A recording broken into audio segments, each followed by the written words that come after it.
kembali lagi sama gua. Kali ini gua akan membawakan film yang bercerita tentang 4 orang sahabat yang dihantui oleh para iblis hingga tewas, dan satu persatu dari mereka dibunuh saat sedang sendiri. Sebenarnya apa sih yang membuat para iblis tersebut sampai membunuh mereka? Film ini dirilis tahun 2021 yang berjudul Jangan Sendirian. So pastikan Anda subscribe dulu sebelum masuk ke filmnya. Awal scene kita diperlihatkan anak yang baru pulang shopping kayaknya. Lalu dia pun masuk ke rumah. Lupa kuncinya ketinggalan di mobil, dia pun kembali. Tapi mobil tersebut dikunci oleh hantu. Terlihat juga kunci mobilnya masih di dalam. Mencoba cari kunci cadangan di rumahnya, dia pun membuka pintu. Tapi terdengar air keran yang terbuka di samping rumahnya. Setelah didekati, ternyata darahlah yang keluar dari air keran tersebut. Ditambah yang lebih menakutkannya lagi, muncul kepala manusia. Ketakutan, dia pun segera masuk ke rumah. Lalu di dalam dia memanggil kedua pembantunya, yaitu Mang Karta dan Bi Ipah. Tapi sayangnya mereka tidak ada. Suasana di rumah itu pun semakin mencekam, ditambah lagi waktu berputar sangat cepat hingga malam, sehingga dia pun kaget melihat ketidaklogisan tersebut.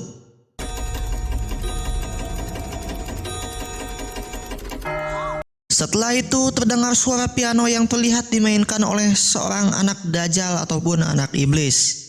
Dan siap-siap. 1, 2, 3. Di luar ada orang yang mengetuk pintu, dan setelah dibuka ada Mang Karta dan Bi Ipah, tapi kayaknya mereka setan deh, bukan manusia. Melihat pembantunya itu bukan manusia, dia pun lari ketakutan menuju kamar. Sesampainya di sana, dia melihat dirinya sendiri sedang tidur.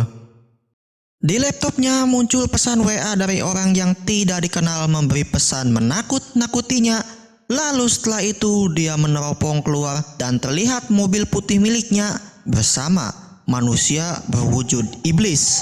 Lalu tiba-tiba iblis itu di belakangnya. Dia pun bangun dari mimpi yang kedua kalinya. Di ponsel Mang Karta mengirim pesan yang katanya dia tidak bisa kembali ke sana karena di kampungnya jembatan putus terseret banjir. Di luar pun ada seseorang yang mengetuk pintu. Karena saking takutnya, dia pun mengambil pisau tanpa disadari. Dia telah membunuh Mang Karta. Lalu setelah itu iblis pun muncul dan mencabik-cabik Ana hingga tewas. Lalu kepalanya dibawa untuk dijadikan sesajen mungkin oleh kelompok penyembah iblis.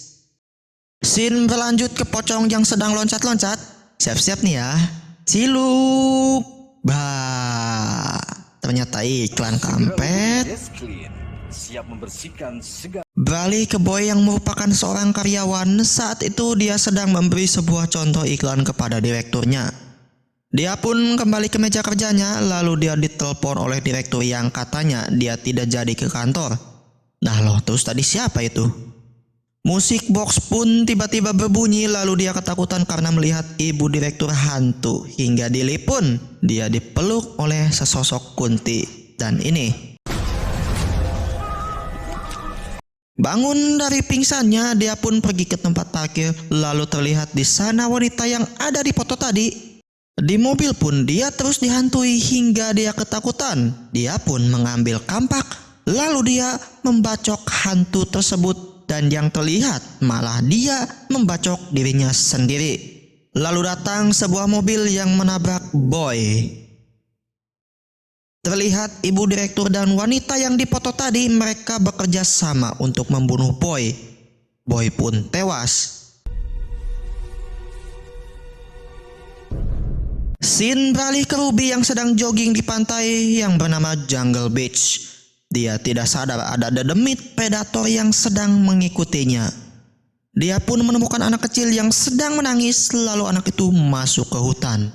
Ruby pun mengejarnya, tapi sesampainya di sana Ruby kehilangan jejak anak itu.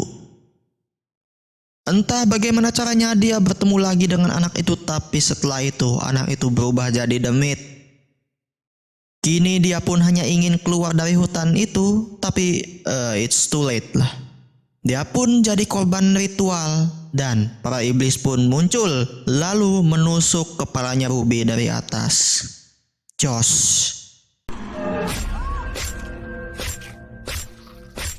Malam harinya pun Ruby menjadi makanan para penghuni hutan tersebut termasuk anak iblis ini. Sin balik ke Sam yang merupakan orang terakhir saat itu dia sedang mabuk-mabukan hingga bar tersebut mau tutup. Ingin kencing, dia pun pergi ke toilet dan melihat emak-emak seperti kerasukan hantunya TikTok. Ingin curhat, Sam pun menelpon Pak Broto yang merupakan ahli supranatural. Di jalan dia pun diikuti setan dan iblis yang berkolaborasi hingga pedang itu sampai-sampai jadi pedangnya Ghost Rider yang menebas Sam sampai dia terbakar hingga pingsan.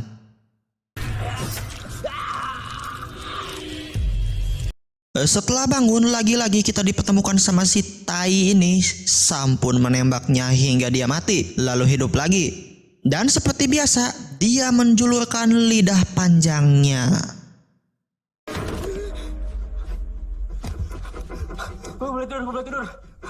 Sam pun bangun dari mimpinya lalu terlihat anak setan bersama para Illuminati ini.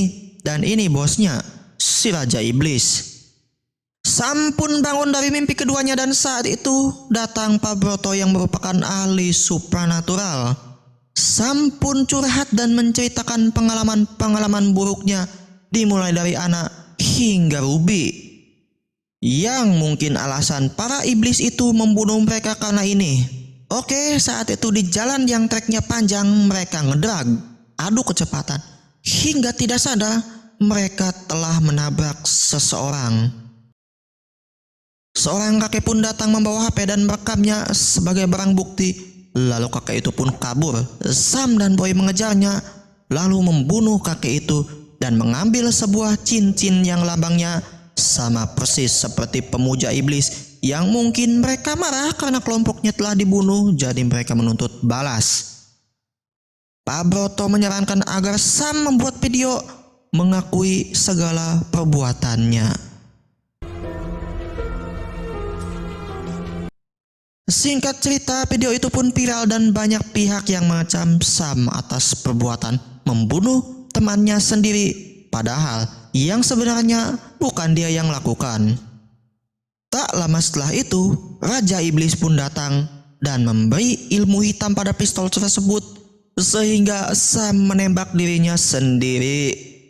Sin beralih ke Aji Wijaksono saat di TV dia membuat pernyataan bahwa Sam bukanlah pelakunya, melainkan dia juga korban dari suatu kekuatan jahat yang sangat parah kepada 4 orang itu.